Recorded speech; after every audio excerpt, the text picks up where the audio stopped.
কতবার অভিমান করেছি, কতবার সাজিয়ে গুছিয়ে এক্সপ্লেন করেছি।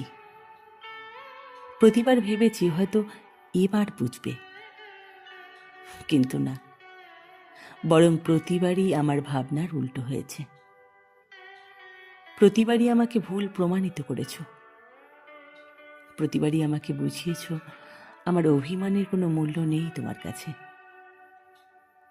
প্রতিবারই আমাকে বুঝিয়ে দিয়েছ আমার এত এক্সপ্লেন করা উচিত না।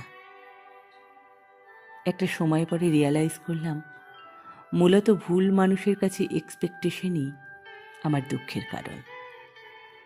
এরপর আর কখনো কাউকে এক্সপ্লেন করিনি, কারো উপর অভিমান করিনি, কারো কাছে করিনি কোনো অভিযোগ।